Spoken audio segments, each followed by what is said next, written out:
Bom dia a todos, uma honra enorme estar aqui com vocês. Queria parabenizar o CEOF pela iniciativa de criar um evento desse porte em Florianópolis. A gente realmente precisa de discussão de qualidade e iniciativas como essa elevam a qualidade técnica do nosso estado. Em qualquer cenário, melhora o atendimento da nossa paciente.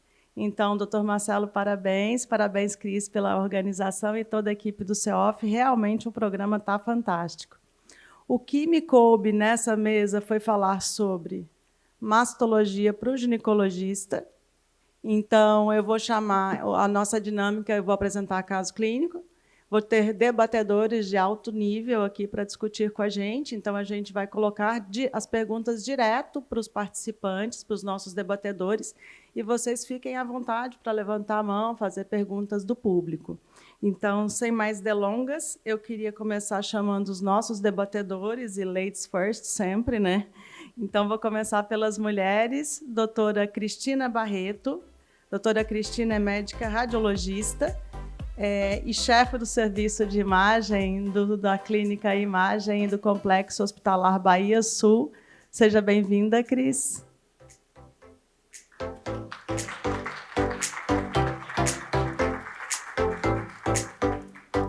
Queria chamar também a doutora Filomena Marino, professora associada da Faculdade de Medicina da USP. Seja bem-vinda, doutora Filomena.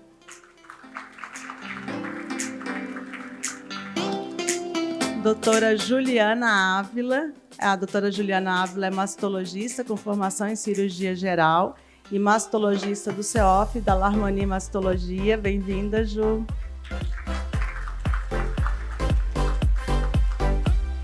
Doutora Maria Eduarda Meyer, oncologista clínica da Comissão Científica e responsável também pela programação desse evento maravilhoso. Seja bem-vinda, doutora Maria Eduarda. Agora, os nossos amigos. Vou começar pelo Dr. Jesus Paula Carvalho. Dr. Jesus é professor associado da Faculdade de Medicina da USP e chefe de ginecologia oncológica do ICESP. Prazer ter você aqui, Jesus. Dr. Luciano Pompei, professor associado livre-docente de ginecologia da Faculdade do ABC. Seja bem-vindo, Dr. Luciano, prazer ter você conosco. E, por último, e não menos importante, eu acho que chamei todos, Dr. David. Dr. David é geneticista. Seja bem-vinda, Dr. David. Médico geneticista do Hospital Sírio-Libanês, especialista pelo programa de residência médica em genética médica do Hospital das Clínicas de Ribeirão Preto. Seja bem-vindo, David.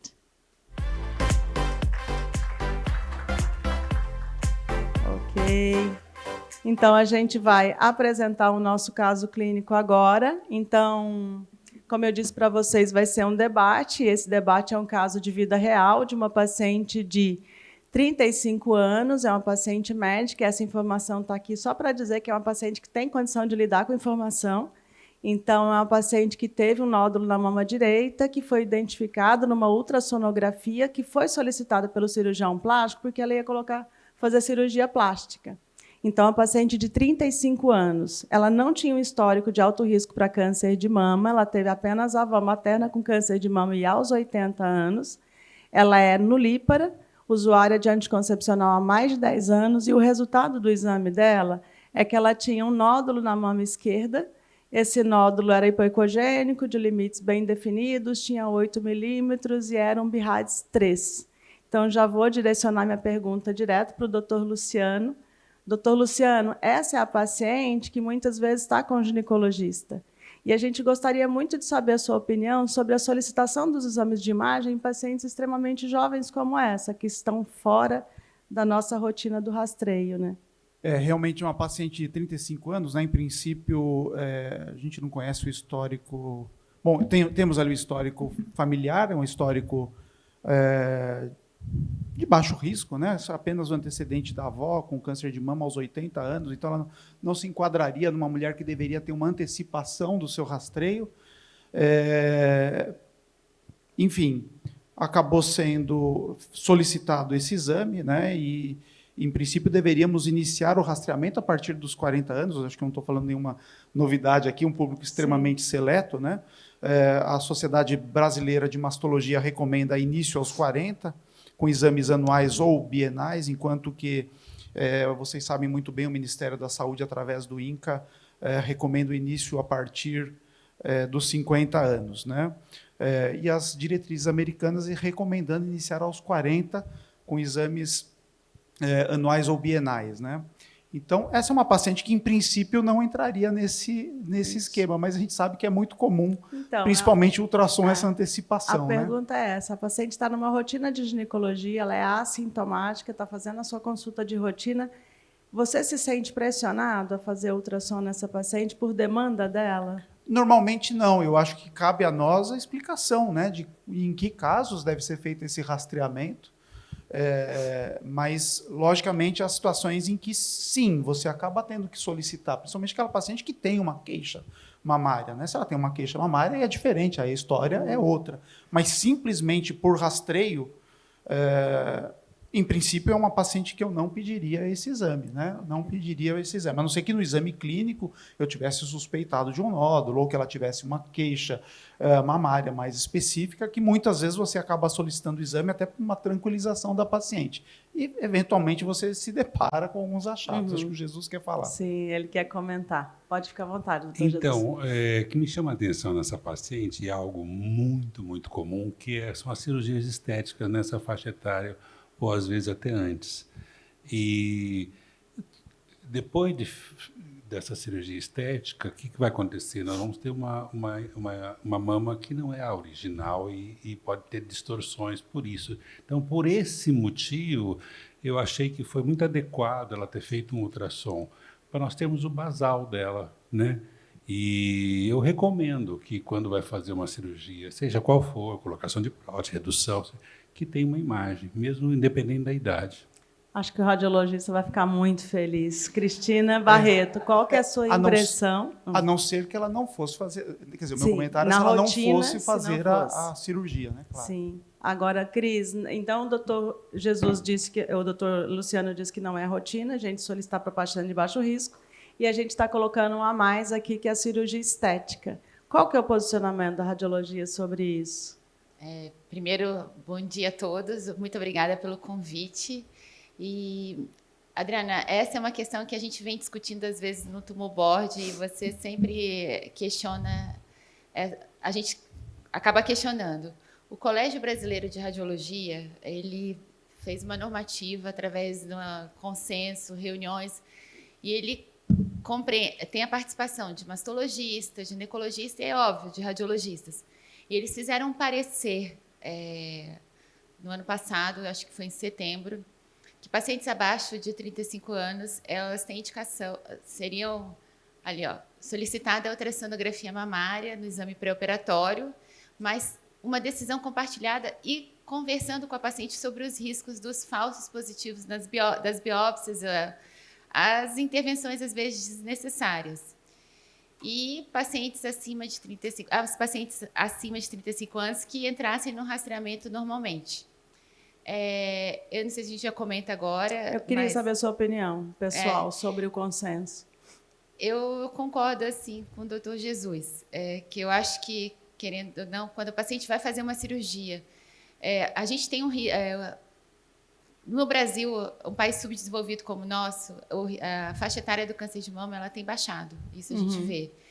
E a oportunidade de você, mesmo que o ultrassom não seja um exame de rastreamento, que você possa fazer, identificar uma lesão. E aquela lesão, às vezes, a paciente tem a oportunidade de fazer uma biópsia, que é uma das recomendações ali, quando a lesão é classificada como BIRADS 3. E diagnosticar um câncer antes que a intervenção, como o doutor Jesus falou, da mama seja feita, e você, na hora da cirurgia, tem uma surpresa, eu acho que a gente trabalha no mundo privado, eu acho que faz jus isso. Agora, eu sempre questiono, estava falando até com a Juliana, a respeito da classificação das lesões BIRADS 3. O colégio ele até coloca isso, sobre as lesões que são erroneamente, às vezes, classificadas. Então, o que é uma lesão BIRADS 3 na ultrassonografia? É um nódulo ovalado circunscrito paralelo à parede torácica. ou um cisto, que a gente chama complicado, ou espesso único, ou um microcisto agrupado único na mama. Então, essas lesões são classificadas como BIRADS 3. E, no caso da paciente que vai fazer cirurgia plástica, elas têm indicação de fazer a biópsia. Pelo menos é o que é a recomendação do colégio e das entidades que estudaram isso. Então, quem sou eu para poder... Sim, na rotina você acha que se aplica. Então, o que a Cristina está dizendo é que o doutor Luciano disse, não existe indicação de fazer rastreamento em baixo risco abaixo dos 40. O doutor Jesus comentou que poderia existir uma distorção da mama, que ainda que BIRADS 3 a orientação seja o segmento semestral, isso poderia atrapalhar o segmento. E a Cristina está dizendo que fazer essa biópsia, esse ultrassom antes da cirurgia plástica, pode ser útil para identificar lesões assintomáticas. E ela falou uma coisa que eu queria que a Ju comentasse sobre. O doutor Jesus disse que a distorção do parênquima pode atrapalhar o segmento. Então, você, Ju, escolheria o tipo de procedimento? Por exemplo, todos os procedimentos podem dificultar o segmento pós-colocação de implante? Então, eu acho que quando é um BIRADS 3, a gente sabe ali que a chance de malignidade é até 2%. Então, no geral, não é uma situação em que a gente fica preocupada. Se o exame físico é normal, eu tendo a fazer o segmento em 6 meses. Entretanto, no cenário da cirurgia plástica, a gente sabe que existe essa recomendação do CBR para fazer a biópsia antes do procedimento. Eu acho que tem que ser individualizado. Eu acho que não precisa generalizar essa recomendação. Então, por exemplo, eu acho que a gente tem que levar em consideração aonde essa paciente fez o exame, quem é o profissional que fez, se é um profissional habilitado. A gente pode discutir com o profissional o que ele acha daquela lesão, se tem algum grau de suspeita que possa ser um pouco maior. E, em relação à cirurgia, eu acho que também entra na matemática da decisão aí se biopsiar ou não. Então, por exemplo, ela vai fazer uma mamoplastia, que só vai colocar a prótese. Eu sei que esse segmento vai ser mais simples. Se vai fazer uma mamoplastia redutora, que vai tirar bastante tecido, talvez tire o nódulo. Você não sabe se o cirurgião plástico vai enviar ou não para anátomo patológico, porque isso também é uma situação ali que, às vezes, tem controvérsia. Então, acho que isso tem que entrar na matemática ali para você decidir e sempre compartilhar com a paciente, explicar que ela tem aquela lesão, que a chance de malignidade é super baixa, mas que, enfim, existe a recomendação para biopsiar. E aí eu tenho uma dúvida para a Cris, que é assim, que são aqueles ultrassons em que a gente vê um monte de nódulo B3. Daí a recomendação é biopsiar todos, porque ela vai fazer a cirurgia plástica, então eu tenho dúvida real assim, sobre isso. Isso é um problema mesmo. É um problema para quem faz ultrassom, porque é aquele pesadelo, né? Aquele monte de nódulo na mama. O BIRADS, ele recomenda, tem a recomendação do BIRADS, que quando você tem múltiplos nódulos nas mamas, você pode escalonar o BIRADS. Você pode colocar um BIRADS 2, pode classificar as lesões como BIRADS 2 e até na recomendação dissociar BIRADS 2 e... Você pode colocar a recomendação em 1 ano, não dissocia, acaba colocando como tem que ser mesmo. Mas existe um número, né? São 3, eles classificam 3 nódulos em cada mama, ou 3 nódulos numa mama e 2 nódulos na outra. E que as pessoas ficam um pouco inseguras, realmente, de colocar no laudo o BIRADS 2, num caso desse. Mas aí entra a questão da individualização. Como a gente trabalha no setor privado, você tem a oportunidade de conversar com o paciente, saber da história, eles têm um background, e eu acho que isso daí te direciona a fazer o exame e a classificar. Tá? Então, a gente está dizendo para as pessoas que talvez, pelo que a Juliana comentou, ela falou o seguinte, mastomamoplastia de aumento vai colocar só a prótese, não vai alterar tanto o parênquima, então esse segmento do 3 não é tão complicado. Mamoplastia redutora, a gente vai tirar tecido mamário, né, Ju, como você falou, isso vai distorcer, o nódulo pode sair, a gente não sabe se desapareceu ou se ele está ali ainda e a gente não está vendo. A Ju colocou uma dúvida adicional, que essa paciente pode ter um monte de nódulo, então o que eu vou fazer? A Cris deu a explicação dela, e agora eu vou colocar a terceira dificuldade. Então, nós estamos dizendo que o consenso do CBR é fazer ultrassom para todas e fazer biópsia para todas. Todo mundo sabe que consenso não tem nível de evidência, né, gente? Consenso não é meta-análise, não é revisão, não é estudo prospectivo, é opinião de especialista. E aqui a gente tem muita dúvida. Então, a gente colocou aqui algumas dessas dúvidas. Qual é a cirurgia plástica onde eu definitivamente preciso fazer a biópsia? quais são os nódulos que eu preciso biopsiar, como a Cris respondeu, e agora eu vou direcionar para a doutora Filomena, com quem eu tenho bastante casos, Filomena, e o paciente ele tem sempre a sensação assim, vou fazer a biópsia e estou livre, graças a Deus, mas quando a gente aumenta o número de biópsias realizadas em situações onde habitualmente não seriam indicadas, os erros também aumentam. Então, eu queria que você desse a opinião para a gente, como patologista, o que você acha que é a consequência da gente biopsiar BIRADS3 nesse grupo de pacientes, que acaba no Brasil sendo um grupo grande de pacientes, né? Bom, deixa eu começar agradecendo eu estar aqui, tá? Um prazer estar com o CEOF, com a Adriana, né? E estar nessa terra maravilhosa, né? Então é o seguinte, bom, eu vou dar minha opinião, tá? Eu concordo com o Cris, eu acho que tem que biopsiar nódulos, sim, né? Se vai fazer procedimento e, enfim, né? E não imagino a paciente fazer uma cirurgia, ainda que seja para colocar prótese, tendo um nódulo e o nódulo ficar. Sabe, eu acho que, tudo bem, vai seguir o nódulo, né? Não vai ficar tirando, deu BIRADS 2, BIRADS 3, faz o segmento como ele deve ter sido feito, mas ela vai fazer um procedimento. Então, no meu entender, eu acho que seria a oportunidade de, antes do plástico fazer a cirurgia, que fosse retirado esse nódulo para exame. Aí vem um outro problema, né, da biópsia e de falsos positivos, né, porque, infelizmente, os erros eles ocorrem, né, os equívocos e tal. E aí a gente entra num outro problema, que aí acho que era interessante a Cris também comentar, que é a questão do tamanho dos fragmentos, do volume de fragmentos. Um dos fatores que gera erro é o volume de lesão na amostra.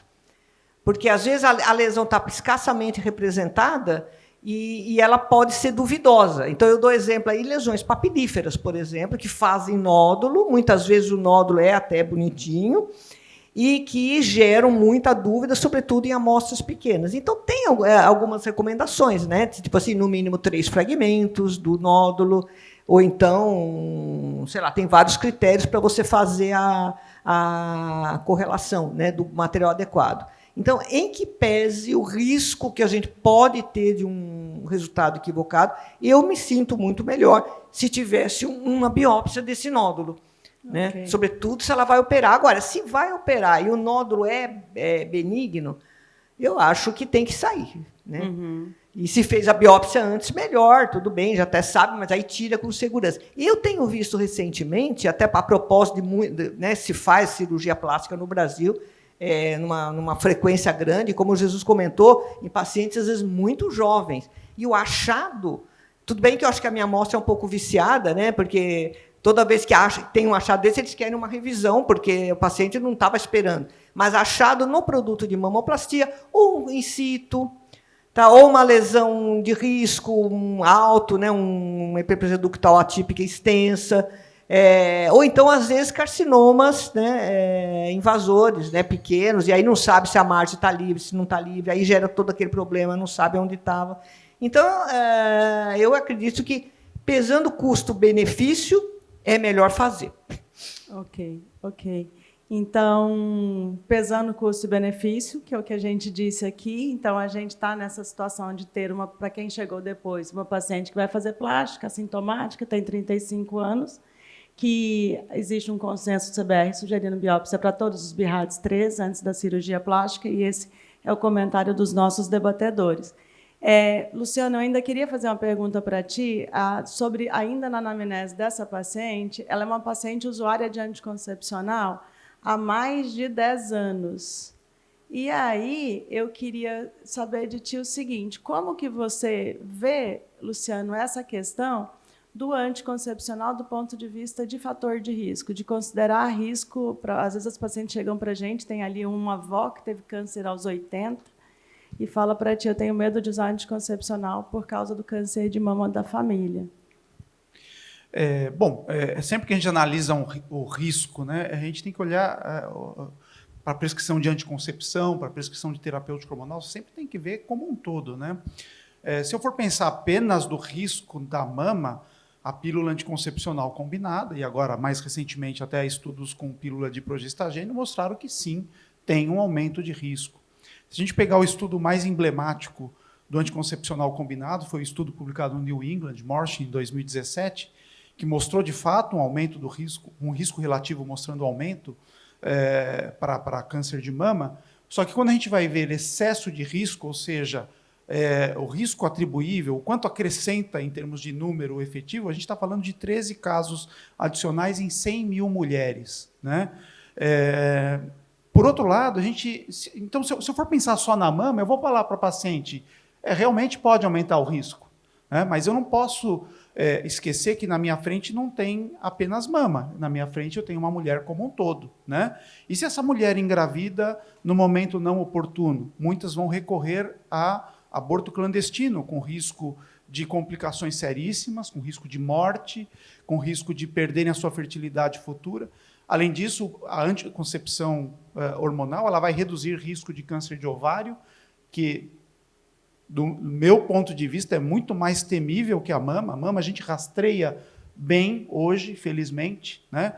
Basta ver que paciente que segue rastreamento direitinho, que faz corretamente, paciente padrão de consultório, raramente nós vamos encontrar um desfecho letal para o câncer de mama, né? E graças, lógico, à atuação de vocês aí que atuam tão prontamente nessa área. Já o câncer de ovário é diferente a história, né? A gente reduz risco de câncer de endométrio, de ovário e assim por diante. Então, quando eu penso no global dessa mulher, eu entendo que, para a grande maioria, vai ter uma vantagem nesse anticoncepcional. Lógico que se eu pensar só na mama, a história é outra, mas eu tenho que pensar nela como um todo. E eu queria complementar a pergunta. A gente vem vivendo um momento hormonal, né, Luciano, que parece que a gente descobriu a menopausa e descobriu o quanto o hormônio salva a vida das mulheres.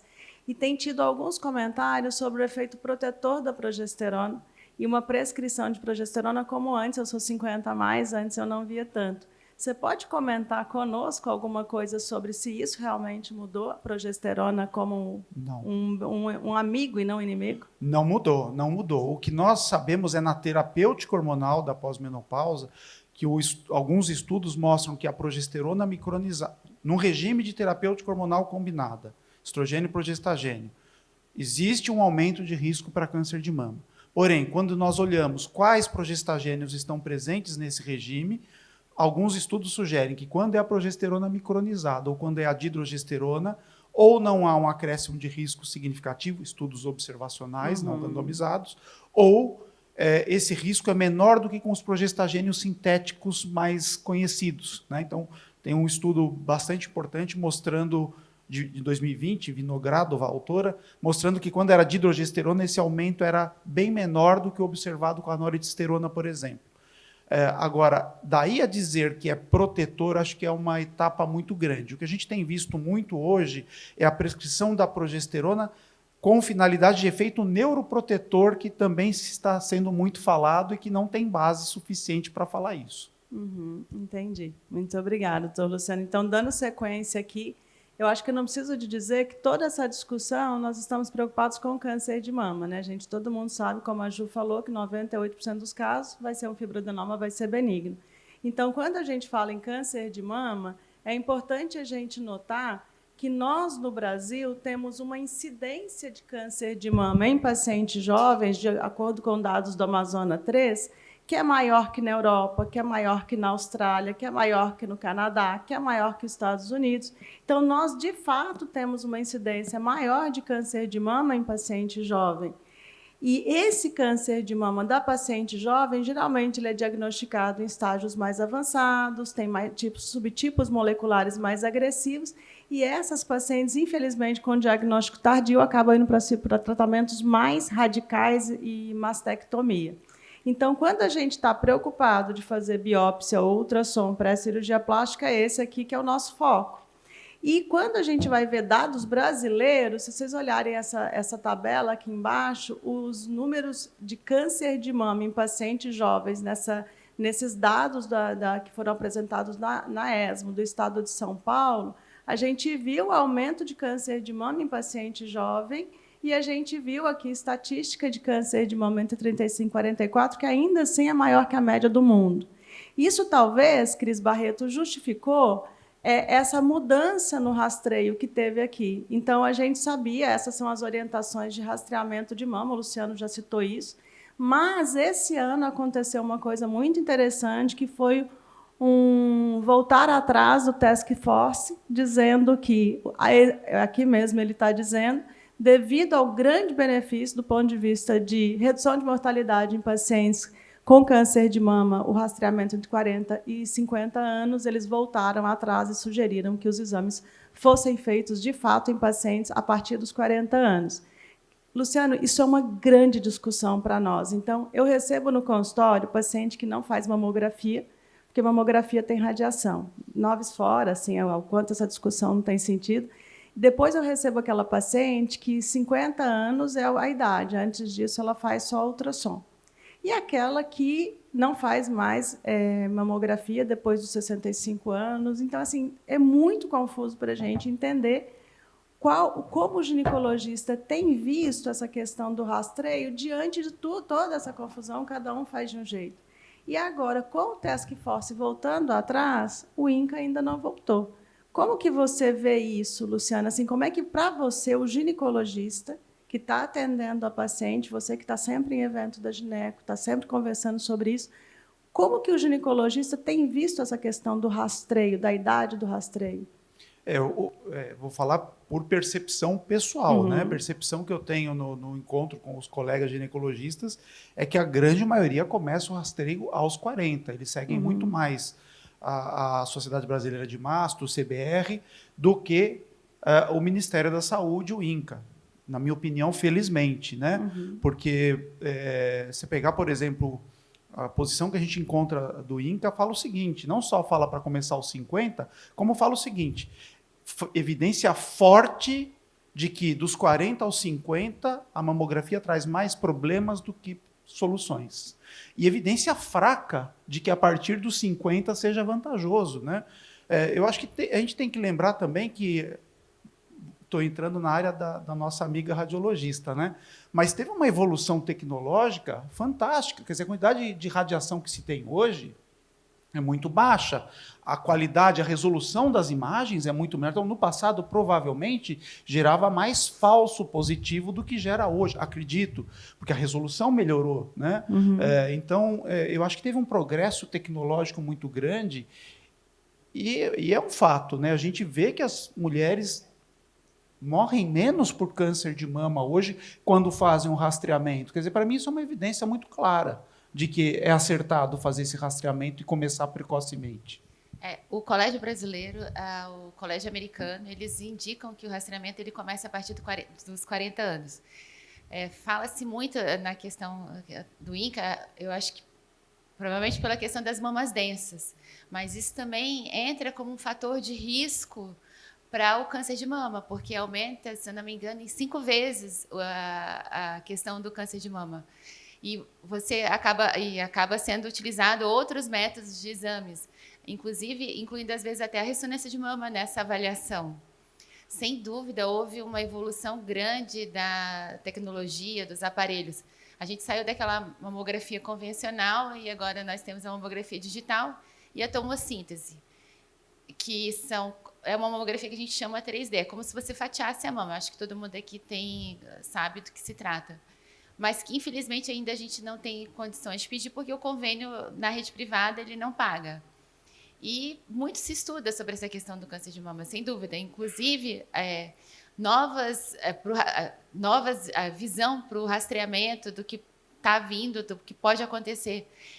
A questão da mamografia com contraste também está se falando.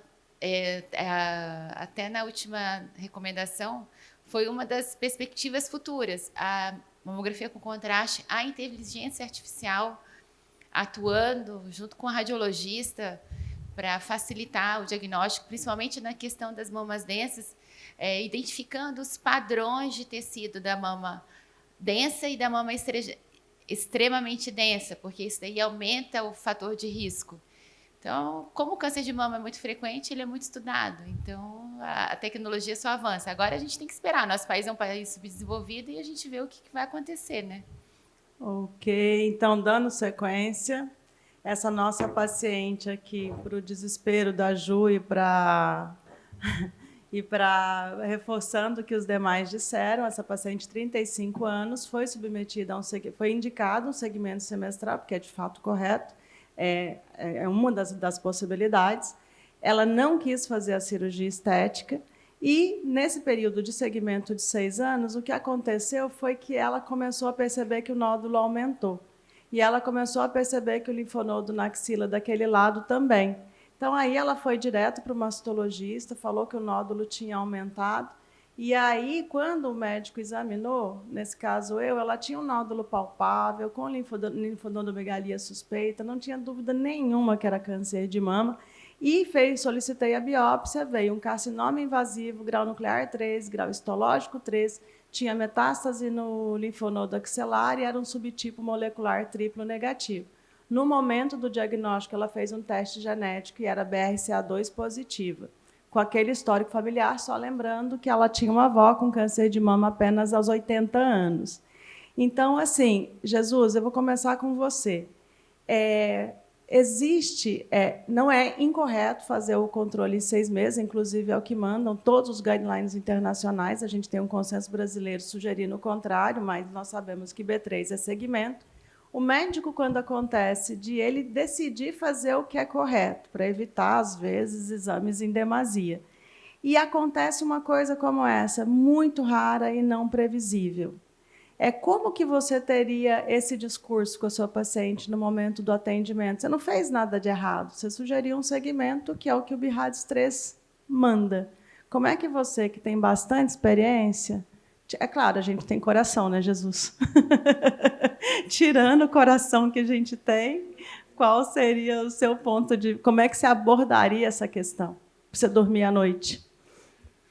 É muito fácil ser engenheiro de obra pronta, né? Sim, sim, sim. Então, mas vamos ao caso. Aqui, vejam só, a importância dela ter feito a imagem antes de fazer a sua cirurgia estética, porque nós estaríamos numa situação muito pior agora.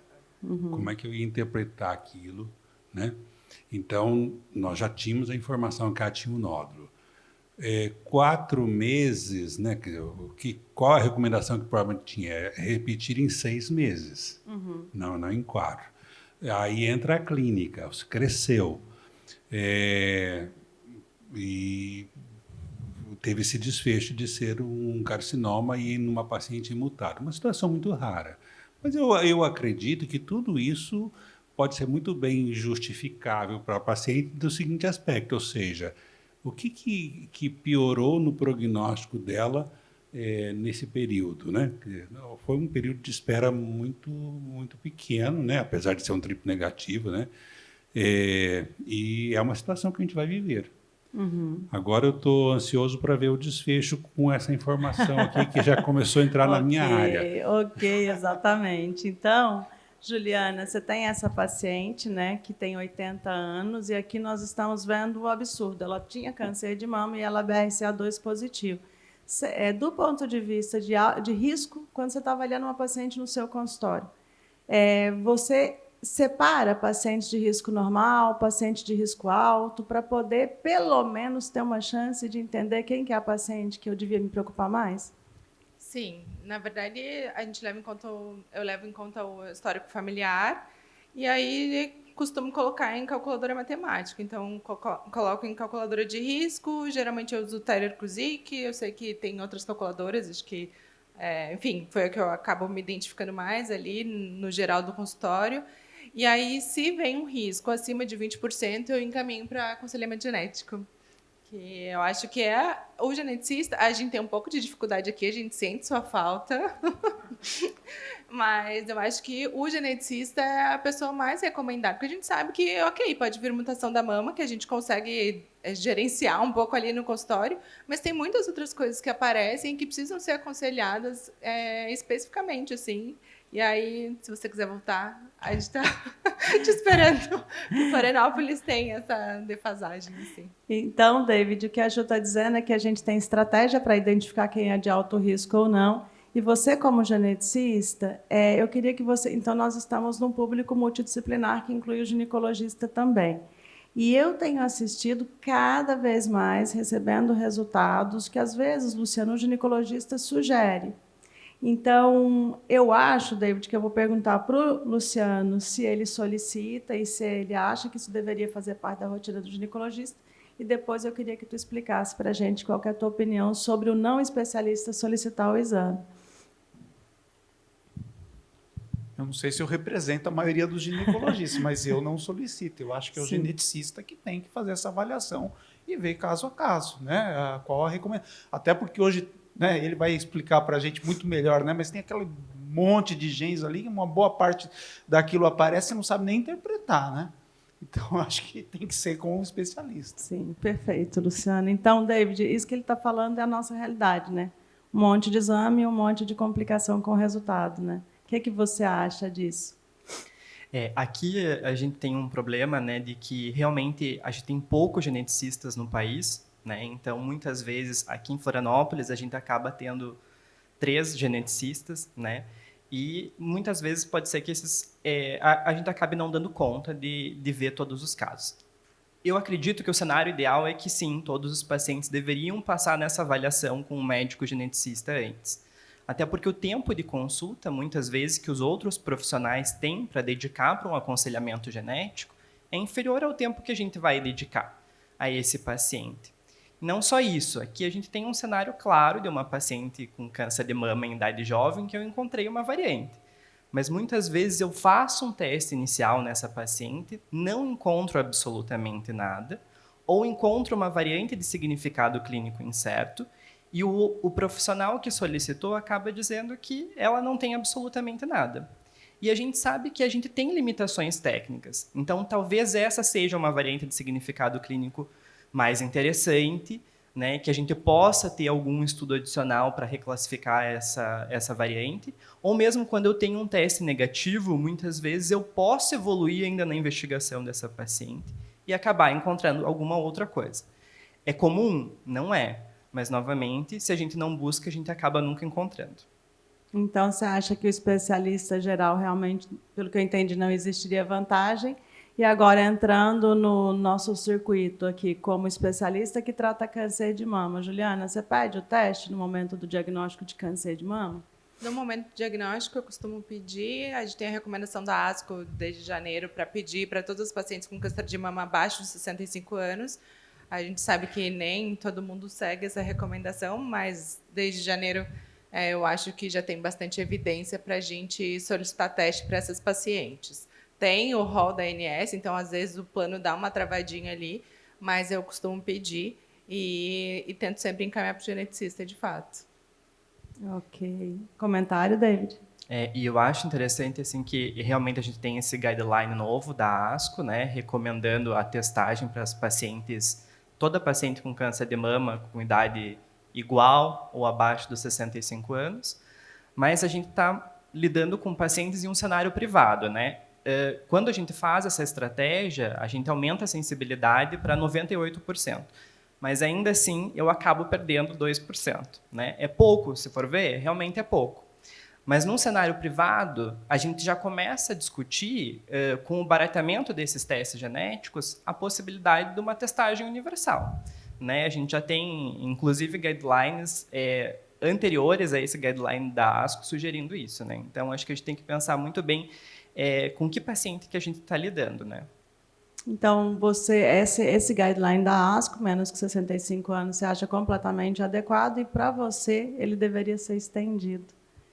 A gente caminha para isso, né, Adriana? Assim, conforme os testes vão sendo barateados, a gente vai tendo mais acesso, a gente vê que os estudos acabam mostrando isso. E não só para mama, né? A gente já tem cenários assim em ovário, em outros tumores, que a gente acaba indicando a testagem universal. É o caso do triplo negativo também, independente da idade, ela testaria, né, em qualquer cenário, mas assim, a gente caminha para isso e no cenário privado eu acho que talvez o mais adequado seria que a gente estivesse testando todas as mulheres com câncer de mama. Ok. Maria Eduarda, você que está na rotina no dia a dia ali, recebe a gente que pede teste genético, check 2, ATM, MOTI, tudo. Qual que é a sua impressão do teste genético? Quanto ele te ajuda? Em que cenário ele realmente te ajuda nessas pacientes oncológicas? Eu ia até comentar, porque no guideline, na verdade, a gente deveria testar todas essas pacientes, principalmente pensando em BRCA1 e BRCA2.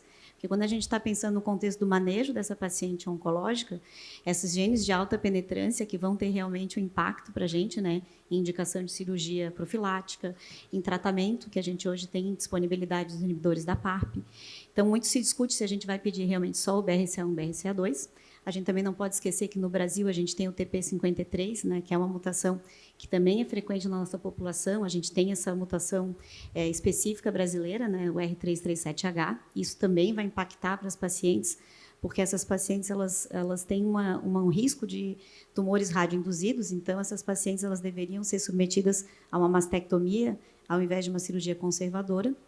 Então, essa questão de fazer só o BRCA1 e BRCA2 ou o painel é uma coisa que às vezes se impõe até pela idade, né? Essa paciente ela já entraria no critério do painel, até porque ela tem uma idade abaixo de 35 anos para a gente poder pensar no TP53. Os outros genes de moderada penetrância, a gente já entra num cenário mais incerto, né? Que a gente já não tem tantas indicações bem especificadas quanto a cirurgias profiláticas e tratamento. Então, esse slide que está aí aparecendo para vocês é uma publicação do Dr. Guindalini, mostrando que a gente tem em torno de 20% de variantes patogênicas nessa população analisada, que os genes mais comumente encontrados são BRCA1 e BRCA2. A terceiro lugar nos Estados Unidos seria SHEC2, no Brasil é TP53, que é a mutação mais comum no Brasil do que nos outros países. Então, essa é a nossa distribuição. E o que eu estava perguntando também, Maria Eduarda, é isso aqui, ó. A gente vai ter, de fato, essas mutações que mudam conduta, né? Então, como você e o David falaram, BRCA1, BRCA2, TP53, mas nós vamos ter 9% de MUTI, nós vamos ter ali 6% de SHEC2. Então, eu queria que tu comentasse, David, na sua prática, porque para mim funciona assim. Eu tenho, geralmente, dificuldade de pedir no momento do diagnóstico para pacientes, ainda que seja triplo negativo, 60 acima. Porque a hora que ela vê o teste, pode ser MUTI, pode ser TM, pode ser qualquer coisa, ela vai querer tirar as duas mãos, porque ela está desesperada pelo diagnóstico. Então, num cenário onde eu não vou atrapalhar a minha conduta, ou seja, não vou mudar o tratamento, eu tento a retardar. A sua impressão é que, de fato, essas mutações leves, como a TM, SHEC2, que vem no resultado, elas têm atrapalhado um pouquinho? Tem muita gente ainda que vai para masté bilateral ou forectomia bilateral em paciente com SHEC2. A gente viu isso há pouco tempo com a Cris.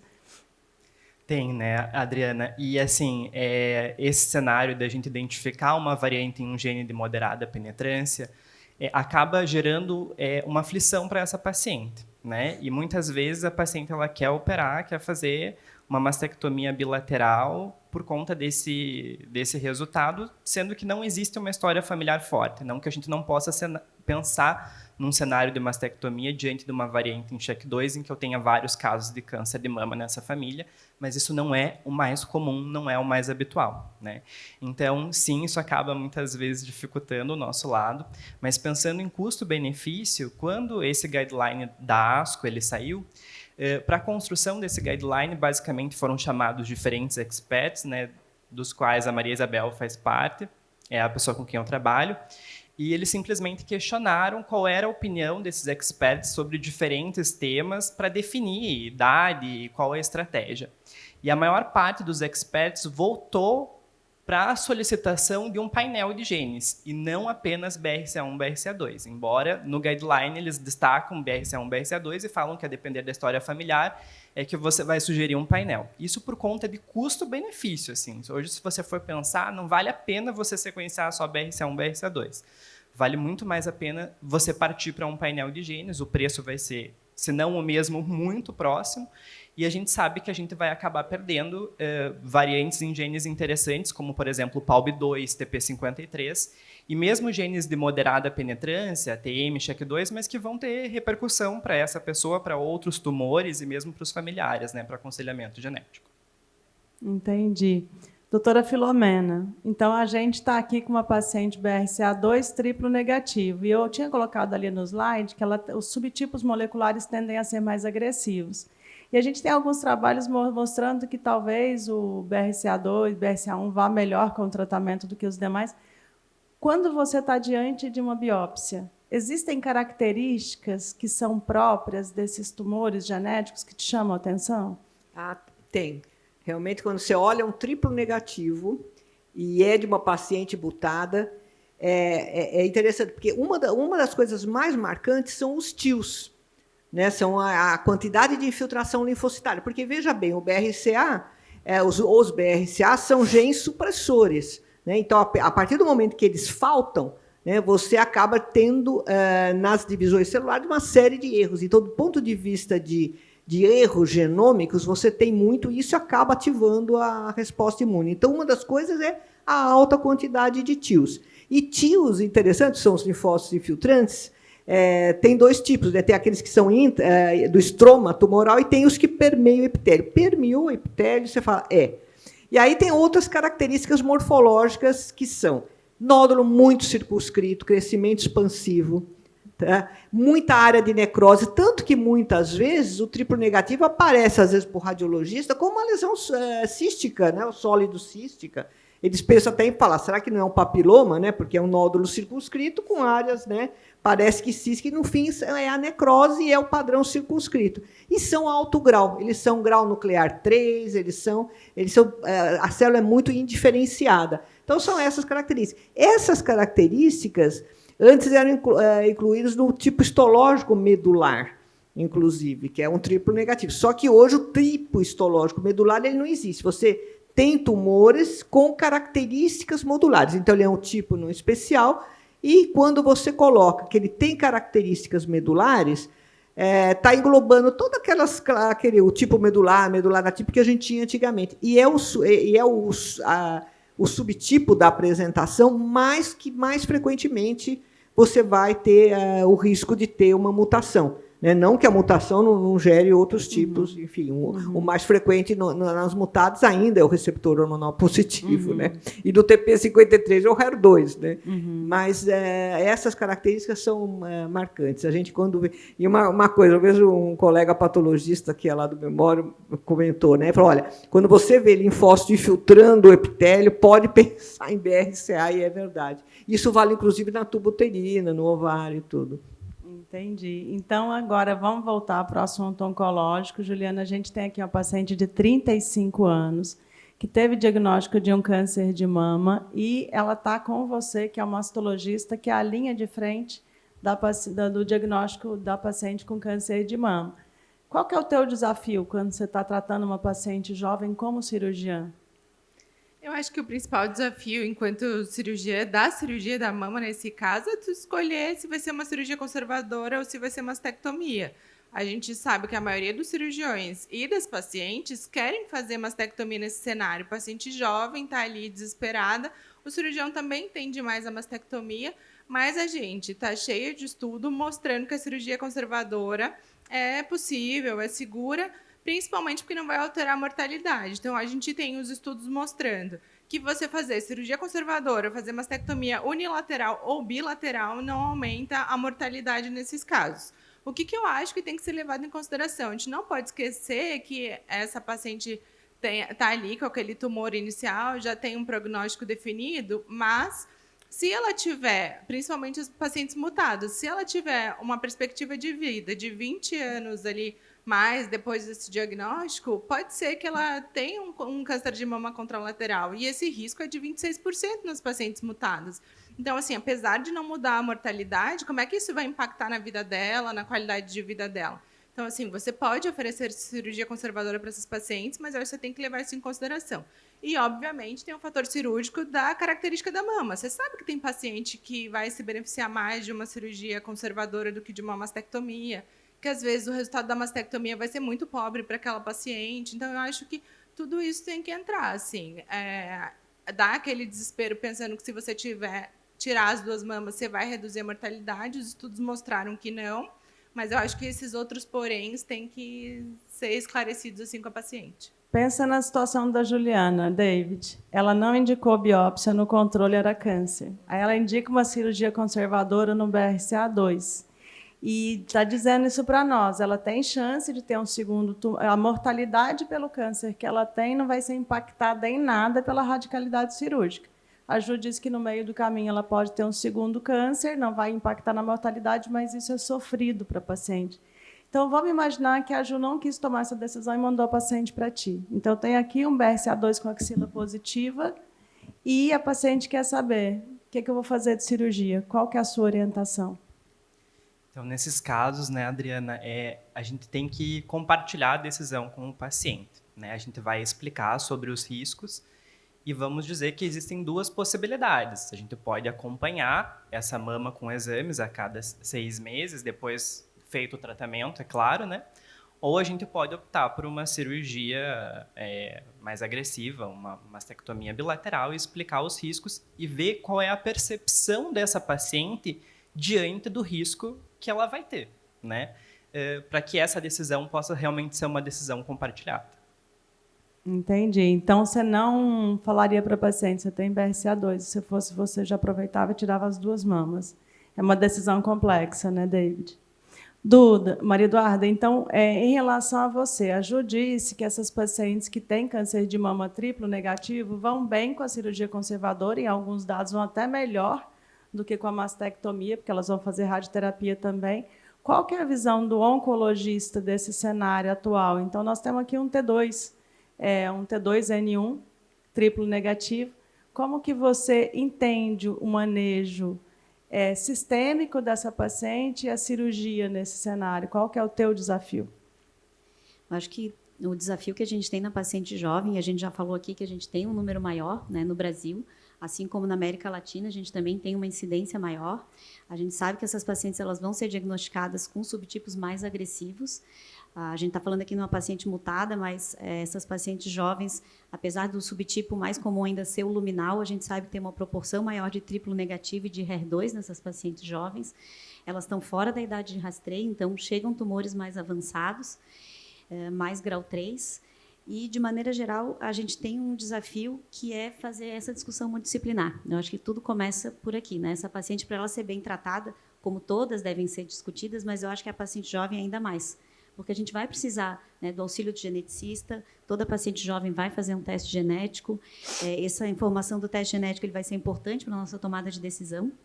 É importante a gente também saber que os guidelines falam, o guideline da ESMO, né, a Sociedade Europeia tem um guideline para tratamento de pacientes jovens, e a gente não deve pesar a nossa mão mais no tratamento da paciente jovem. Ela tem que ser tratada pelo estadiamento dela, pelo subtipo histológico, mas não que a gente deva tratá-la mais por conta de ela ser jovem. Mas essa importância daí de a gente também incluir os outros especialistas no tratamento. A gente sabe que essa paciente, depois do tratamento oncológico, ela vai ter uma expectativa de vida maior do que uma paciente mais velha. Então, a gente vai impactar tanto com efeitos colaterais agudos para essa paciente, quanto com efeitos colaterais tardios. Então, aqui a gente está falando de triplo negativo, mas a gente também tem que pensar no cenário da paciente luminal, que é o tipo mais comum que a gente vai atender. A gente sabe que a paciente jovem com o subtipo luminal, ela tem um prognóstico pior, no luminal A jovem do que a mais velha. E essa paciente, a gente foi intensificando os nossos tratamentos hormonais. A gente melhorou e a gente hoje cada vez trata com uma hormonioterapia mais agressiva. Essas pacientes vão receber supressão ovariana, elas vão fazer tratamento muitas vezes por 10 anos, e a gente vai impactar também a longo prazo na saúde cardiovascular, né? Que depois a gente vai comentar mais nessa parte, mas na saúde óssea dessas pacientes. Então, tudo isso a gente vai ter que estar pensando quando a gente vai tratar a nossa paciente. Na questão da mastectomia, eu queria perguntar para o David se tu acha que a história familiar da paciente, né, como aquela, no caso dessa paciente ela não tinha, mas uma paciente que tem um histórico familiar mais importante de câncer de mama, que teve câncer de mama bilateral na família, tu acha que isso pesa um pouco mais na nossa decisão? Além de, claro, tamanho do tumor, a gente não está falando dos critérios cirúrgicos, né? Acaba sim, porque a gente vai utilizar os modelos de risco e a gente vai chegar num risco diferente para essa paciente, né? Então, assim, no final das contas, ela vai lidar com um risco que é maior do que se a gente tivesse uma história familiar como essa, que a gente só tem um único caso de câncer de mama e um câncer de mama aos 80 anos na família, né? Que é bem diferente. Isso facilitaria a decisão de não tirar a mama dela, não fazer a mastectomia bilateral. Doutor Marcelo, queria fazer uma pergunta. Microfone para o doutor Marcelo. Adriana, eu gostaria de fazer um comentário sobre, voltar um pouquinho no diagnóstico da paciente, né? Eu acho que a grande pergunta que eu faria, digamos assim, para a mesa, é onde é que nós erramos com essa paciente, né? porque ela já tinha um nódulo. E vou considerar que 4 meses depois ela tem uma doença com axila positiva, ou seja, esse nódulo provavelmente já era doença. Então, eu acho que a primeira discussão é onde que a gente erra, né? No nosso diagnóstico, as pessoas, quem que a gente escolhe para fazer os nossos exames, né? A nossa ultrassonografia, porque a ultrassonografia é um exame médico dependente, né? Normalmente existem alguns critérios, mas a qualidade pode. Então, eu sou assim muito partidário do que a doutora Filomena fala, de que a gente tem que buscar de forma intransigente o diagnóstico da paciente. Porque para a doente não serviu nada o guideline, não serviu de nada o rastreio. Porque ela tinha um nódulo, foi no médico e 4 meses depois ela tem axila positiva e pode morrer da doença. Né? Porque ela tem grande chance até, né, de morrer da doença. Então, isso me faz recordar, digamos, uma mesa que eu vi tempos atrás, mas são conceitos que a gente não esquece. Né? O Dr. Murrow Brenner, né, que os médicos mais da nossa época conhecem, né, o grande cirurgião do Memorial, ele estava dando uma aula sobre sarcoma na ASCO, e ele, na outra lado, existia todas as novas tecnologias de tratamento com drogas para sarcomas, tal. E ele foi falar sobre cirurgia de sarcoma nos Estados Unidos, e ele disse que 40% dos pacientes eram mal operados, ou seja, que o prognóstico do paciente já mudava em função da má escolha do que o cirurgião tinha feito. Então, a pergunta é, né, nós erramos com essa paciente em algum ponto, porque agora nós estamos correndo atrás, né, do que essa paciente tem. Então, às vezes, seguir guidelines, rastreios, isso, a percepção médica, né, do clínico, acho que ele é fundamental também, né, para que se possa definir. Porque eu ficaria extremamente triste, deprimido, se a paciente consultasse, né, comigo, eu tivesse visto 4 meses antes e dito, não, só fica tranquilo que esse nódulo não é nada. Tal. E depois, porque ela não foi um achado ocasional, né, de uma cirurgia, você tinha, não, ela tinha doença. Né? Então, é isso que eu gostaria de refletir junto com a mesa. Sim. Alguém quer fazer algum comentário sobre?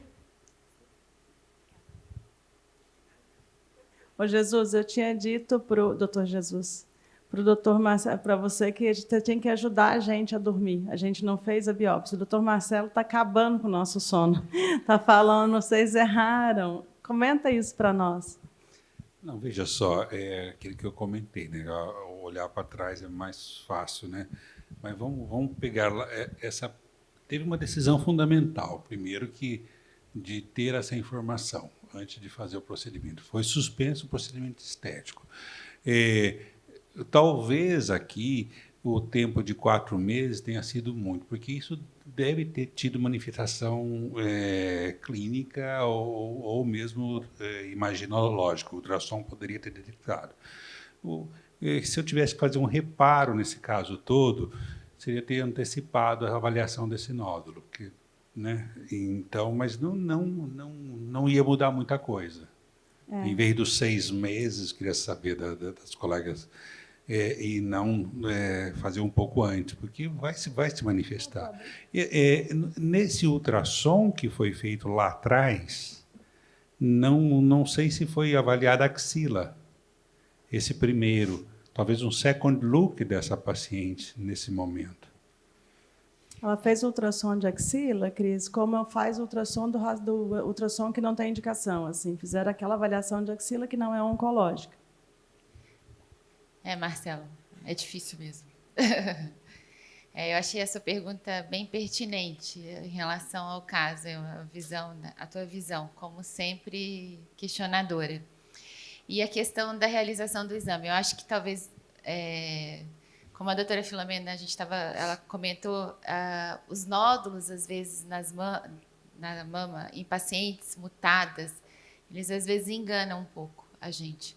Porque na nossa prática, quando nós visualizamos, às vezes, um nódulo que ele é hipocogênico, quando você olha, ele é hipocogênico, ovalado, circunscrito, mas quando retrospectivamente, às vezes você vai olhar, ele tem uma discreta alteração no contorno que você engloba aquele resultado como ele sendo um ovalado BRADS 3.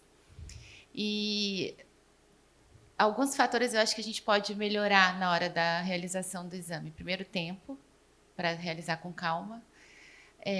Num caso de uma paciente dessas, às vezes o nódulo ele tem uma vascularização alterada, então o Doppler ele entra, a gente às vezes vê esses nódulos, eles têm um pouco de vascularização, né, ao Doppler colorido, e a questão da reação um pouco desmoplásica que existe, aquele halo ecogênico, que não completo na lesão, mas em parte dela. Então, isso leva a um grau de suspeição. Mas, sem dúvida, às vezes, a gente erra mesmo na questão da avaliação de um nódulo BIRADS 3.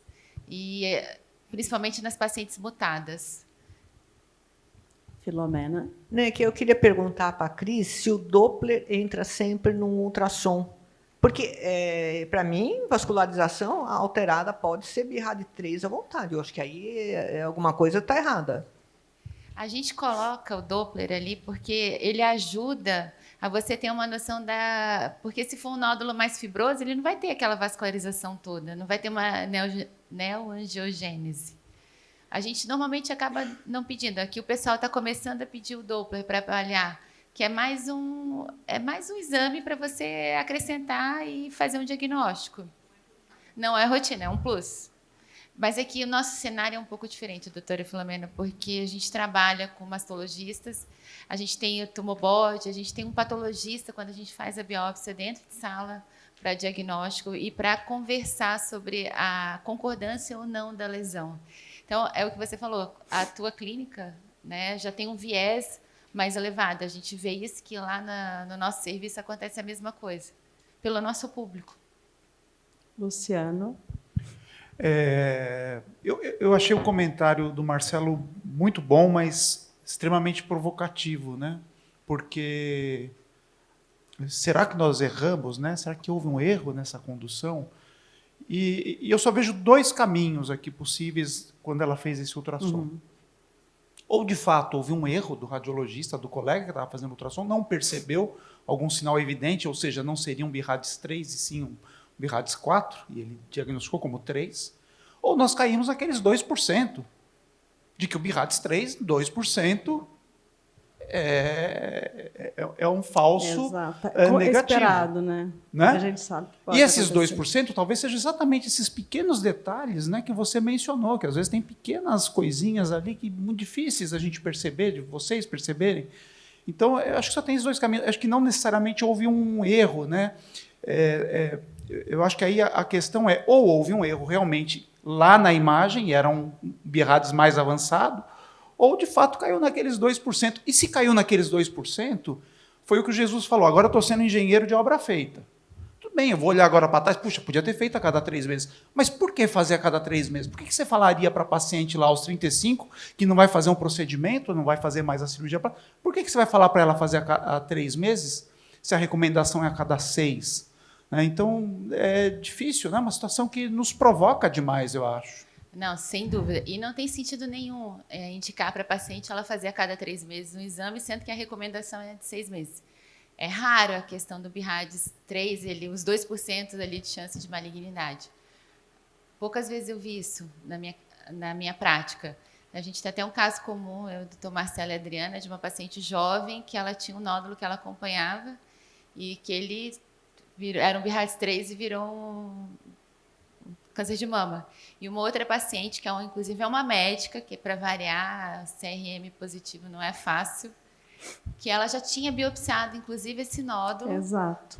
E ela inclusive, ela é ecografista. Exato. Ela fez a biópsia desse nódulo e 2 anos depois ele virou um tumor. Então, a gente não sabe, até que, no caso, foi 2 anos depois. Mas é raro, mas acontece. É que, na verdade, eu concordo com o Luciano que o guideline, ele existe. E o guideline, ele é uma importante ferramenta para você não fazer loucura. Porque se eu sair biopsiando tudo que é 3, eu vou ter câncer. Eu já tirei paciente de quimioterapia com diagnóstico de triplo negativo que não era câncer. Já tirei paciente de centro cirúrgico com indicação de mastectomia bilateral que não era câncer. Essa semana, a gente desindicou uma radioterapia num carcinoma que não era câncer. Então, eu acho que a gente trabalha num universo de incertezas. E quando a gente não tem certeza, doutor Marcelo, a sensação que eu tenho é que o paciente está no centro da decisão. Ele tem que saber da minha limitação. Eu fiz um ultrassom, seu ultrassom tem qualidade, você tem 2% de chance de malignidade. Se eu estiver errada, a chance de não mudar o estadiamento dela é gigante em 6 meses. Ela teve um comportamento anormal, ela não tem o subtipo mais comum, que não é o luminal, e ela teve um comportamento de um triplo negativo agressivo. Então, eu acho que quando a gente destaca que a gente não sabe tudo, coloca a paciente no meio, explica para ela o que a gente tem, nós vamos ter ali paciente traumatizada de tanta biópsia, que vai chegar no consultório e falar, eu não aguento mais, eu não vou fazer mais mamografia, a paciente entra passando mal, quantas, né, Cris? Porque o exame está causando um trauma que está impedindo dela fazer o rastreio. Então, ou a gente coloca a paciente no centro, identifica quem é ela, é a cancerofóbica, vai para a biópsia.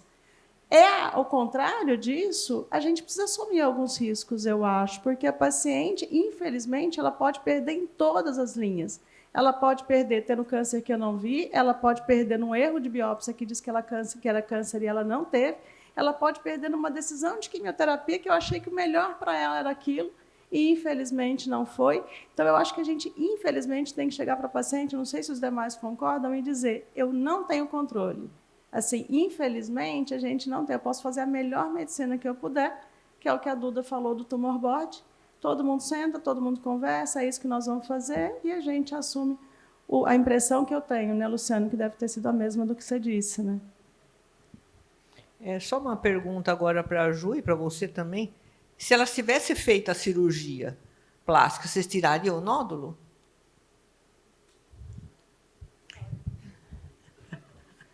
Ô, Juliana, eu vou deixar para ti, porque você sabe que a minha opinião é polêmica. Então, quando eu falo, Filomena, é sempre provocativo. Então, deixa a Ju falar. Eu juntar eu e você vai ser difícil. Vou falar da minha prática. Se ela quiser tirar, eu tiro. Não, se ela tiver com assim, nódulo B3, que biopsiou não veio nada, e ela quer tirar... Não biopsiou, ela foi, né, pelo que vocês me contaram. Acho que a pergunta da ela vai Filósofo- operar e eu vi aqui paciente. de vocês dizendo, Tiraria cogitarem. sistematicamente ou não? Não tiraria Se- sistematicamente, Não. mas se eventualmente ela fala assim, não, eu quero aproveitar a cirurgia, Não, quero tirar. ela está anestesiada. Sua decisão é sua. Tira ou não tira o nódulo? Não, primeiro que ela não vai ser minha, que ela vai ser do plástico. A gente vai decidir antes. Mas, enfim, se eu for tirar, eu tiro com biópsia, não tiro sem biopsiar. Filomena, não tiro. Então, assim, na verdade, eu já decidi na minha vida que eu não tenho esse controle todo e a ciência está a meu favor. Eu recebo, Filomena, tanta gente para avaliação pré-operatória, mas tanta gente que eu vou ficar muito rica se eu tirar. Eu vou falar, vamos para o centro cirúrgico, eu ia nem estar aqui, eu ia estar. Eu ia estar no Caribe tomando sol, porque realmente, quando você entra para uma cirurgia estética para tirar um micronódulo, você vai fazer a tal da marcação pré-operatória. Já vai começar o sofrimento ali, que o radiologista mal consegue achar o nódulo e, às vezes, a marcação, ele não tem certeza se ficou no tal do nódulo que era para tirar. Aí ela ia fazer uma incisão no sulco, só que o nódulo é lá na junção dos quadrantes superiores. Se eu fizer esse caminho inteiro, eu vou distorcer a mama dela. Aí ela vai ter uma cicatriz que não era exatamente a esteticamente mais favorável. Então, tem um prejuízo na decisão da retirada. E esse cenário de câncer, ele seria a minoria, então uma grande maioria pagar um preço muito alto para um benefício de uma pequena. Essa paciente, como é minha paciente, ela não fez a cirurgia estética. Então, ela não queria fazer a biópsia. Eu falei para ela que ela ia ter que fazer o segmento. Ela falou, então, não vou fazer a cirurgia, vou fazer o acompanhamento, e pronto. E aconteceu o que aconteceu. E a minha relação com ela é espetacular, porque ela é médica. Ela falou, Adriana, não quero biopsiar. É um BIRADS 3. Eu falei para ela, você está certa? Eu vou falar para você biopsiar, porque pode ser câncer. De onde que eu tirei isso? E quando ela veio com câncer, ela não veio armada. Ela falou, Adriana, aumentou, por isso que ela veio em 4 meses. Ela estava observando. Então, é isso que eu chamo de pôr o paciente no centro da decisão. Ele não é uma pessoa que não tem opinião. Cada caso é um caso, né? Eu estava lembrando agora, só aproveitar para falar, que tinha uma paciente, ela tinha uma neoplasia lobular, né? Uma lesão de risco e tal, né? E ela conversando com todo mundo, mastologista, isso, o que eu faço? Não tinha nada na mama, né? E aí eu falei, o risco de câncer é 1% ao ano, né? Eu falei, em 20 anos, né? 20%, então tal. Passou mas nem um ano, ela me liga. Ela falou assim, caramba, mas logo... Médica também, claro, né? Ela falou assim, tinha que ser, né? Os 20% caíram tudo em cima de mim, e ela, alguns meses depois, me faz um câncer, né? Enfim, né? São coisas. Realmente não é fácil ser médico. Então, seguindo aqui na nossa discussão, só reforçando, né? Então, essa paciente fez mastectomia bilateral, essa especificamente, e eu queria, acho que eu não vou mostrar o dado para dar oportunidade da discussão. Então, David, vamos lá, que essa paciente fez a cirurgia, ela fez quimioterapia neoadjuvante, teve uma resposta excepcional, mas não quis papo, mastectomia bilateral. Qual que é o seu posicionamento numa paciente com câncer em relação a cirurgias profiláticas? A primeira pergunta que ela vai falar é quando que eu vou tirar o quê? Como é que você responde isso para ela? Eu passo a bola para o cirurgião. Ah, não, David, não vale. Eu acho que essa é uma decisão que realmente deve ser compartilhada com o colega, né? E a expertise dele vai Mas fazer em a relação diferença. à sequência, David, essa paciente ela tem câncer de mama, vai tirar a mama, porque ela quis tirar a mama, mas eu estou falando sobre a oforectomia profilática. Perfeito. Qual o momento que você vai falar? Agora é a hora. Tá certo. Aqui a gente estava falando de uma variante em BRCA2. 2. 35 anos. Exatamente. Para BRCA2, a gente vai indicar a salpingoforectomia entre 40 a 45 anos de idade, né, nessa faixa etária. Aqui a gente tem uma complicação, uma paciente, né, que já teve câncer de mama, talvez a gente não vai... Tem toda a discussão depois da terapia de reposição hormonal, que acho que talvez entre no caso Sim. aqui, né? E a gente tem alguns estudos já em relação à salpingectomia e à dialforectomia, né? Lembrando que ainda são ensaios clínicos, a gente não tem dados seguros para pensar nessa estratégia, né? Então, entre 40 e 45 anos, a indicação, a recomendação formal é de salpingoforectomia para essa mulher. Então, na sequência do tratamento oncológico, em que momento que ela vai fazer? Que você indicaria? Ela poderia esperar? Tem 35. Você falaria até os 40 está tudo certo? Tudo certo, não. Assim, a gente tem casos de pacientes com variantes em BRCA1, BRCA2, que acabam tendo tumores em uma idade mais jovem.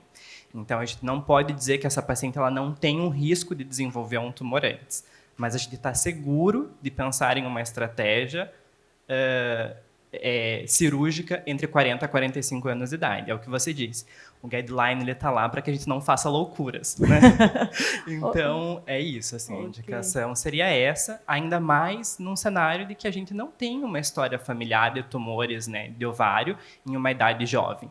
Se a gente tivesse, a gente poderia pensar em antecipar esse procedimento, mas aqui não é o caso, né? Ok, a gente tem um expert em salpingectomia sem... Então, vamos imaginar, doutor Jesus, que essa paciente fez o tratamento do câncer de mama, ela não vai precisar fazer bloqueio hormonal, ela é triplo negativa, e agora ela está apavorada com os sintomas da menopausa.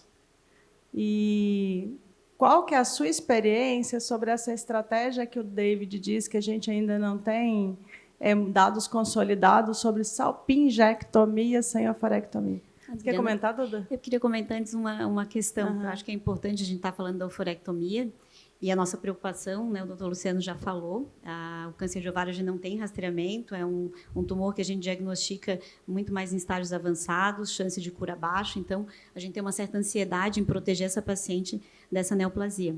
Mas a gente está falando de uma paciente jovem, a gente já tem estudos mostrando que não tem um aumento de risco de recidiva, de mortalidade para essa paciente se ela gestar. Então, a gente também, acho que é uma questão que a gente tem que abordar nas pacientes jovens, se essa paciente ela já tem prole constituída, se ela tem desejo de gestar, é uma preocupação na consulta antes do tratamento, né? Isso é importante que o oncologista aborde no primeiro momento dessa paciente, porque a gente tem que encaminhar essa paciente para um fertileuta.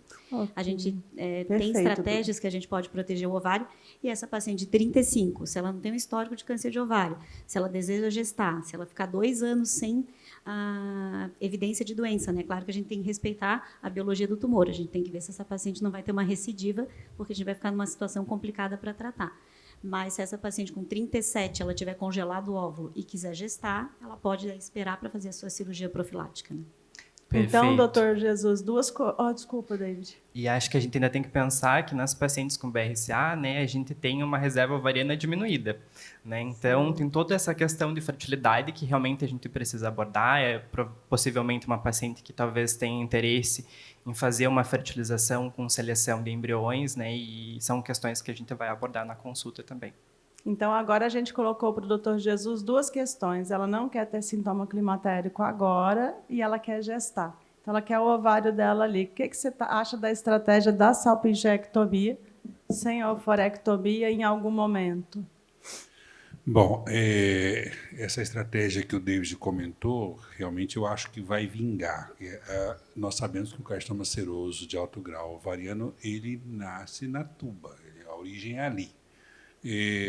Ela não tem nenhum impedimento dela fazer uma salpingectomia bilateral, ela vai conseguir gestar, só vai ter que fazer uma fertilização assistida captando o óvulo. Então, em qualquer momento, nem esperaria. Se ela tivesse 30 anos, eu indicaria a salpingectomia.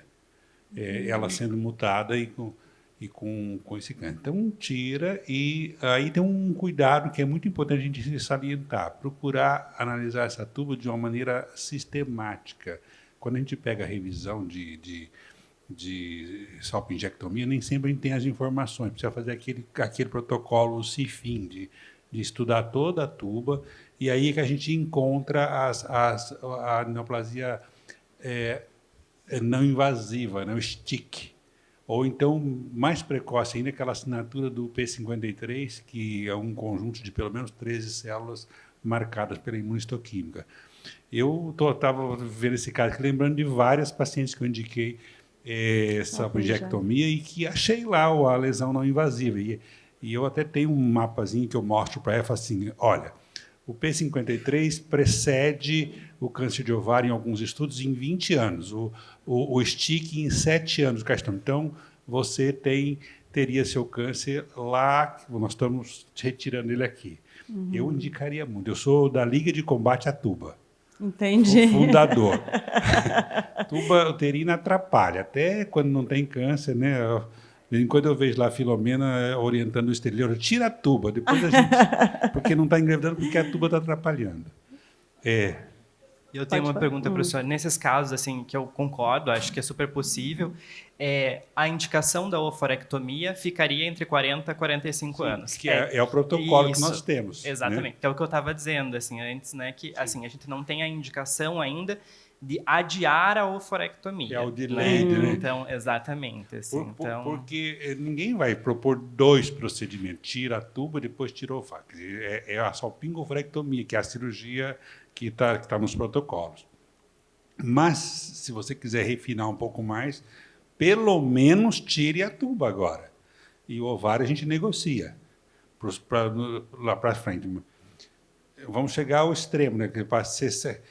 Gente, eu acompanhei uma mãe que morreu de câncer de ovário e ela tinha 2 filhas mutadas, né, com BRCA1. E ela, no final, ela falou assim, pelo amor de Deus, toma conta das minhas filhas. E uma tinha 19, a outra tinha 21 anos. As 2 tiveram câncer de mama.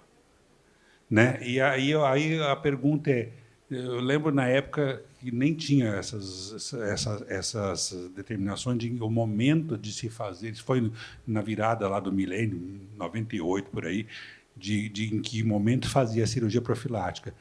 Mas está escrito naquela tuba que vai fazer um câncer que é mortal.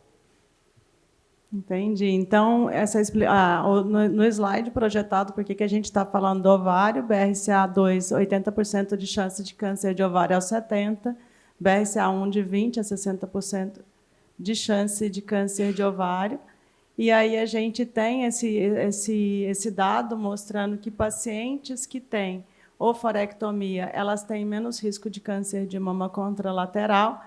E aí, agora, Luciana, a gente vai Só começar... uma pergunta aqui. Oi, pode falar. Esse risco essa redução é para o triplo negativo também ou para tudo? É para tudo, né? Quer dizer, Repete a pergunta. Eu acho que eu vou passar para a mesa a pergunta. Geral, a redução então, de mortalidade por câncer de mama, independente do subtipo, a oforectomia reduz o risco de câncer de mama, mas isso de uma informação geral, né? Não sei se especificamente se aplica aqui. Para paciente BRCA também, inclusive mortalidade geral, né? fazer a oforectomia reduz. Então, a gente tem aí o dado explicado pela Duda, e a gente tem agora, Luciana, uma paciente que, coitada, tinha 35 anos, teve um diagnóstico de câncer de mama triplo negativo, não precisa fazer a terapia hormonal, que é o que faz as pacientes sofrerem muito bloqueio hormonal, mas vai ficar bem sintomática, porque vai fazer oforectomia bilateral, supondo que ela faça oforectomia bilateral. Então, a primeira pergunta que eu te faço é em relação ao manejo dos sintomas que essa paciente vai apresentar. Então, se tu puder começar a falar para a gente sobre atrofia genital e perda de libido, que são 2 sintomas bem comuns, como que você sugere esse manejo? Aí ficou uma situação complexa, né, essa paciente. Porque a TRH, para ela, apesar de ser receptor hormonal negativo, sistêmica, ela está contraindicada. Na atualidade, entende-se que mesmo com receptor negativo é contraindicada, embora aparentemente o risco de recidiva é menor nas pacientes sem receptor hormonal, mas não dá para a gente garantir segurança. Então, a regra é contraindicada independentemente do receptor. Para a questão vaginal da síndrome geniturinária da menopausa,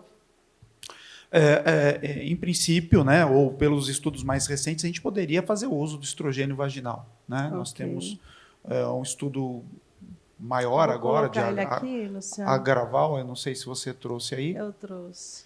Que mostrou, num grande banco de dados, né, 40 mil mulheres, 5% delas tinham utilizado a terapêutica, não sei se é esse. Não é bem esse que eu estava pensando. Estrogênio vaginal em pacientes sobreviventes de câncer de mama. Esse é um outro, e tem um que é o de Agraval, que mostrou também num grande banco de dados, 5% delas tinham usado o estrogênio vaginal e não houve aumento de recidiva com o estrogênio vaginal. Né? Então, a gente poderia utilizar o estrogênio vaginal. O grande problema é a bula, né? Uhum. O grande problema é a bula.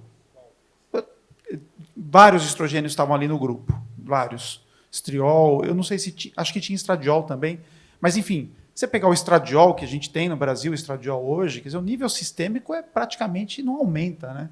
Ele fica 4 picogramas, 8 picogramas por ml, muito abaixo do que a gente vê na mulher na menopausa fisiológica. O grande problema é a bula, porque a bula está lá como contraindicação. Isso as agências regulatórias impõem. Tem estrogênio, tem que pôr lá, contraindicação para mulheres que tiveram câncer de mama. Então, o que normalmente eu faço nessas pacientes, e até porque nem sempre nós temos essa nossa oncologista aqui, que provavelmente não teríamos problema nesse sentido, mas tem muitos oncologistas que falam, não pode, está na bula, quem é o louco do teu ginecologista que prescreveu isso? Acontece, né? Então, normalmente, nesses casos, eu prefiro começar com um tratamento não hormonal, um hidratante. É igual? Não, hidratante.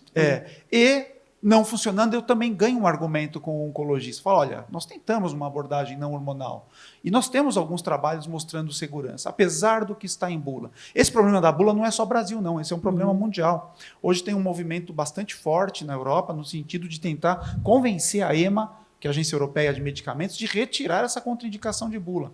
Né? Então, e vai mais, hein? Vai mais. Porque as bulas dizem que o estrogênio vaginal aumenta risco para câncer de mama. Isso está também sobejamente demonstrado que não aumenta risco de uma mulher vir a ter um câncer de mama. Mas, infelizmente, a bula traz essa contraindicação. Então, o que eu falo nos nossos eventos ginecológicos gerais, falei, conversa com o oncologista primeiro, com o mastologista, fala, olha, gostaria de indicar, tem trabalhos hoje mostrando que é seguro, você está de acordo? Está de acordo? Vamos prescrever, mas sempre conversando antes, para não ter essas dificuldades. Né? Só complementando, Jesus, já vou passar para ti, métodos físicos igual ao laser, você acha que tem a mesma eficácia?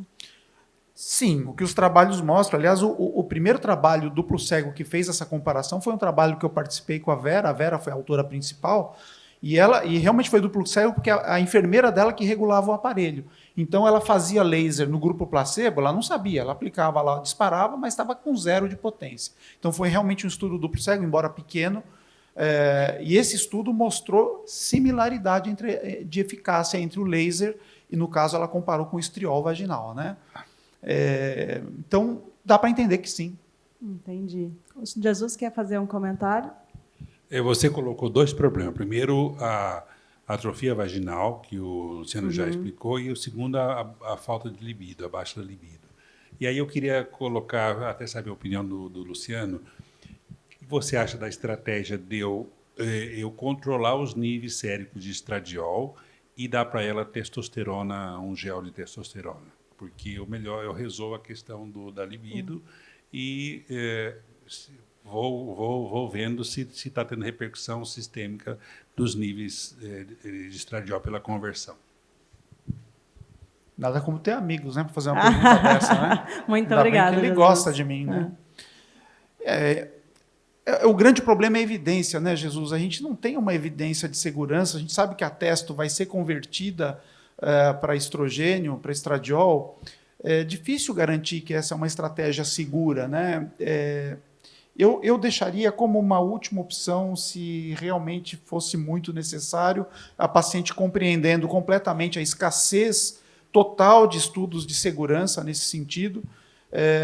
Acho que aí poderia ser tentado com acompanhamento muito de perto, mas eu acho que isso não pode entrar como uma rotina, né? Acho que não pode entrar como uma rotina. Lembrando também da fragilidade dos nossos testes para essas dosagens, especialmente no ensaio para testosterona na mulher, é um exame muito frágil, né? Que tem uma faixa de erro, ele tem a sua acurácia principalmente em valores altos nos níveis masculinos. Então, nessa rabeira da curva aqui, né, que pega o nível feminino, ele erra demais.